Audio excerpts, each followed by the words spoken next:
I would really advise you not to say anything. Huh? I haven't been saying anything really, but there's pretty solid proof against me, and it's the problem. I was taken back to the police station, and something just clicked in my head, and I said, I can't do this. I can't go back like this. But then I made a worse decision to go back and do something that I thought I could. What happened? I mean, why would you do something like that? Here's the body camera footage of the horrifying case of 19-year-old Hollis Daniel, who somehow managed to sneak a gun into the jail and shot the officer. You have a family at home? Yep. How many kids? Pretty old. It all started with the routine traffic stop after a complaint and ended with a deadly shooting and manhunt of a university sophomore who murdered the university police officer. On October 19, 2017, officers responded to Texas Tech University for a welfare check when someone reported about hearing a gunshot and seeing a weapon in Daniel's dorm. After knocking at the door, when no one answers, officer opens the door. There was no one else in room except Daniel's roommate, Andy. When the officers entered, he was sleeping in his room. Texas Tech Police Department, if you don't open up, we're keying in. Yeah, announce it as you're keying in, too. Texas Tech Police Department, we're keying in.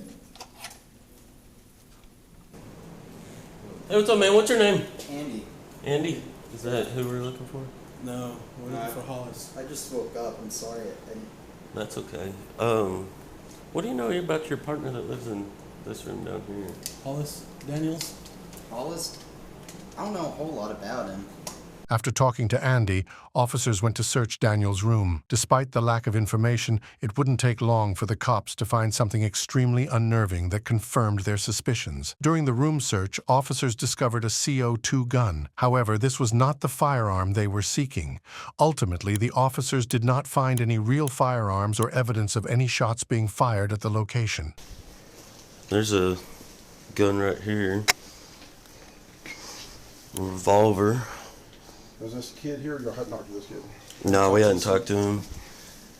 Officers discussed the gunshot incident, mentioning they heard the gunshots around 2 a.m. They reported seeing a 9mm gun. After the first gunshot, Daniel texted his roommate about it, saying that he had dropped something. I heard one gunshot, and then he texted the roommate in here about it, and then they talked to him, and at first he said he dropped something, and then he said his gun accidentally went off, and then he saw 2 holes in the wall and floor. Possibly. You never saw the actual gun?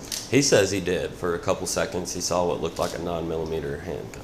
However, his statement quickly changed to claim that it was his gun that went off. They did not stop there. They continued their search, and what they found next is something that is to worry about. The officers discovered marijuana and a large quantity of Xanax hidden in a bottle that was meant for antibiotics. Probably is some drugs and paraphernalia in there, but we can't tell from plain view, so we'll just go ahead and seize all that. And I don't know what those pills are, but there's another in there. And when I was looking inside this box, it looks like there's a little bag with some marijuana, maybe. Daniel's friend informed the authorities that Daniel had recently developed an addiction to Xanax, which he was obtaining illegally, and that he was also smoking weed in an attempt to manage his anxiety. The officers confiscated all the drugs for testing to confirm their substances. Daniel returned in his room at 6:29 p.m. and imagine his condition when he sees the police officers in his room. And the first thing that he did wrong is he lied about his name when officers asked him. Hang on, what's your name, bud? Come here, buddy. What's up? What's your name? Andreas. No, it's not. Come on. Come on. No, what's going on? Come on. We've already talked to your other 3 roommates. We know what they look like. Yeah. After taking him inside, officers searched him, and the search conducted on Daniel marked the most pivotal points in this case. After this point, he was never out of the sight of the officers. They detained him, and it was later revealed that he had a .45 caliber pistol concealed in his waistband. It should be confirmed while they were searching him, but they didn't find that after the search. If the officer had found the gun at that time, the tragedy involving the other officer might have not occurred. Stand up for me real quick. Do you have any weapons or anything on you? Interlace your fingers on top of your head. Spread your feet out a little for me. What's all in this pocket? Money. Money? Yeah, I can take it out. Yes. Is it okay to just empty out all your pockets while we're doing this? Do you have? Don't move your hands. Is that necessary? I'm asking you a question. No, I don't consent to that. No. So what's your real name then? Hollis James Daniel. Why'd you give us a fake name? Okay, because I don't know what's going on. The officers explained to him why they were there and what they had discovered during the search. They remained clearly suspicious of him as he provided a false name and appeared extremely nervous during the search. He tentatively requested that they avoid searching certain areas. When he was questioned about the gunshot, he told the officers that don't know anything about that, and also told them that he was also pulled over by the police while coming back from his friend's home. Because he was relaxed and cooperative with the officers, they did not put handcuffs on him and asked a few more questions. When the officers reviewed the reports, it turned out that he was telling the truth. So what's going on with all the stuff in your room? I smoke pot sometimes, I said, and I have a few pills in there, yes, sir. So all that stuff in there's yours? Yes, sir. Okay. So you don't have a prescription for Xanax? No. 'Cause that's a lot of Xanax for one person. I have, I do have a pellet gun, but it's not loaded. Yeah, we saw that It's not too. CO2. Okay. Well, What do you use the CO2 gun for? honestly, I haven't even loaded it down here. Back home, we used to just shoot squirrels and stuff. I thought it'd be kind of fun, but then I realized I got here, there's not many squirrels here, you know what I'm Yeah. saying? Then we also got a report of the gunshot. There was no gunshot. In here? That's what we're told. By who? Somebody that heard it. So yeah.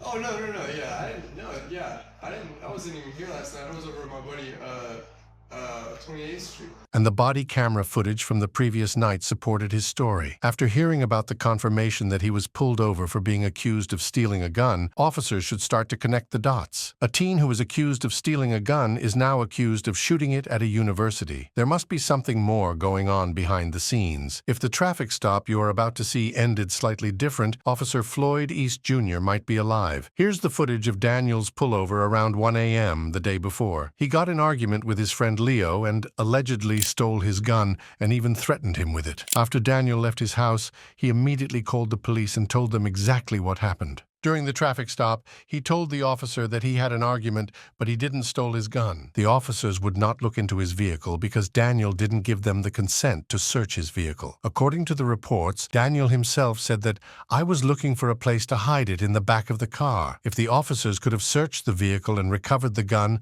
Officer Floyd's life could be saved." But instead, he was given a friendly send-off and allowed to go back home. Hey, what's going on, man? I'm Officer Police Department. Where were you coming from? We got a call about you causing a disturbance. A disturbance? Yeah, over at your friend's house. What's your friend's name? Leo? Leo? Yeah. Okay, why is Leo calling us telling us you're messing with him? I have no idea, sir. Because I guess he didn't. I don't know. I'm not sure, sir. Okay. You have any guns or any weapons in the vehicle? Any drugs or anything like that? Step out here and talk to me, man, okay? Okay. Is that necessary, sir? Yeah, it is necessary, okay? Just come stand over here for me, okay? You don't have a gun inside the vehicle. You have a gun on your person? No, sir. No, I pat him down. Yeah, I pat him Do you down. care if we search your vehicle? Yes, sir. I kind of do. Thanks, sir. You don't want us to search your vehicle? Yeah, but not because I don't have a gun. I just don't. I'm not consent to that. It's not necessary. I'm on my way home. No, it is necessary because right now you're involved in an investigation. That's why I'm asking if you have a gun in your car. No. I cannot search your vehicle for a gun. Yes, sir. Okay, then hang on to him. I'm gonna go there and see what's going on that side, and I'll be back over here. So, might as well just put him in the back of the vehicle. Okay. All right. Till we figure out what's going on. Okay. Damn, you said I tried to kill him? Or you said that I said that? Yeah, that's what he told the other officer. You can carry on with your night, man. Get home safe, buddy. Get some new friends. Finally, officers decided to arrest him as he was under the possession of the illegal drugs. He was then escorted into the squad car. Officer told the Daniel that he will first taken to the Texas Tech University's PD before sending him to the county jail, and he will also remove his handcuffs if he cooperates, and soon the handcuffs are removed. Go ahead and stand up. Am I under arrest? Sure. What's the bond and stuff, you know? I don't know. We'll have to. It all depends on the weight and how much of the pills there are to kind of determine the. Yeah. All right, man. Let's go.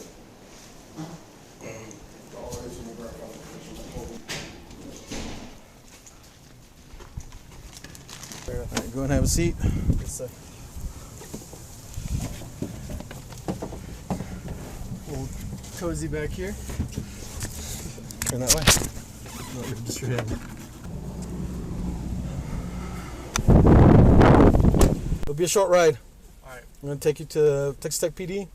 We'll do some paperwork and then we'll transfer you to county. It shouldn't take too long. If you cooperate with me, we'll go ahead and pull these cuffs off a little bit, okay? Yeah. Later, when Officer Floyd was alone with Daniel, he used the stolen handgun, shoots the officer, and ran away. You have a family at home? Yep. How many kids? Pretty old?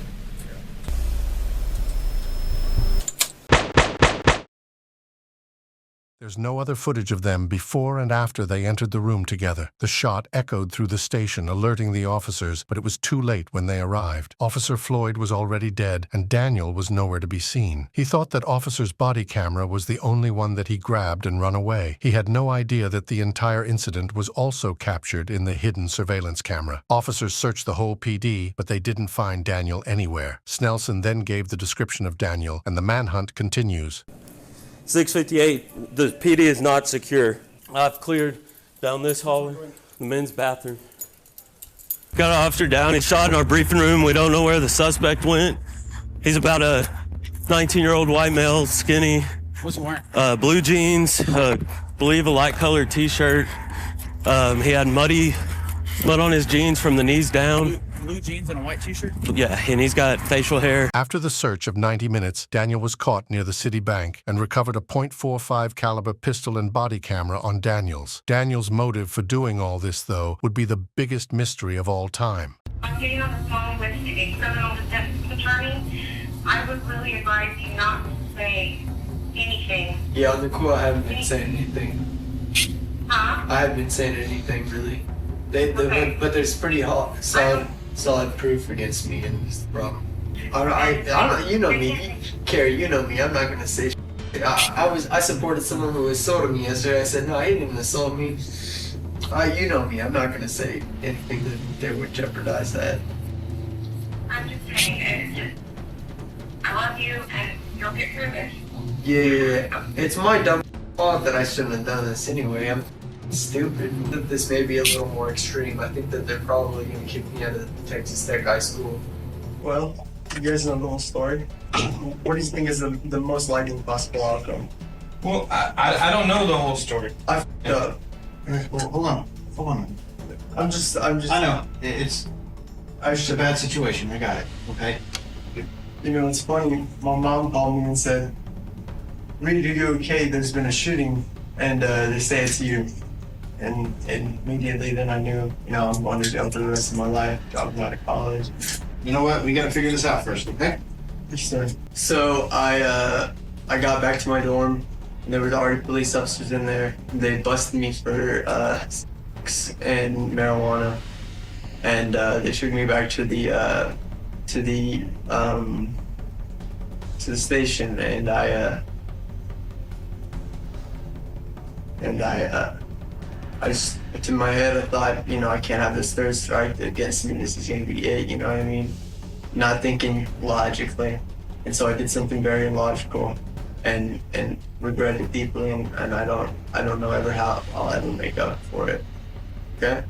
Does that kind of cover what you asked? I was taken back to the police station, and something just clicked in my head, and I said, I can't do this. I can't go back like this. But then I made a worse decision to go back and do something that I thought I could. I'm just ready to go to jail, call my parents. I really would like to call my parents because they're worried to think about me because I saw it on the news. Hello, it's Dan. Hey Dad, it's me, Reed. Reed, honey, are you okay? I'm okay, I'm very safe. I'm with some very nice people right now. And I'm in trouble, and I messed up badly. Oh, Reed, honey, I love you so much. I don't even. We will be there tonight around 11. I'm shaking all over. I can't drive right now. But I want to come see you. What happened? I mean, why would you do something like that? You don't know? I do know it, and it doesn't make sense, and I'm sorry I brought this disrespect to my family. I'm sorry I brought this disrespect to my family again. God, I'm so sorry. I don't know what went wrong. Don't be sorry. It's not you. It's my fault. You did nothing wrong. It's me. And I think they're gonna put me away for a little while, and there's nothing I can do about it. I'll talk to you when I get there. I love you. Okay. Yes, sir. I love you, Dad. 25 to life. Plus more because of other stuff. I mean, look. That would be the responsible thing to do, is to give me jail time, and then maybe I can go for parole. But that's just going to change, not your problem. It's just going to change how I have to go about what I'm going to do. All of that's up to the district attorney's office. Okay? And of course, the district attorney's office is going to give me 25 to life. So yeah. Okay. You have anything else you want to say?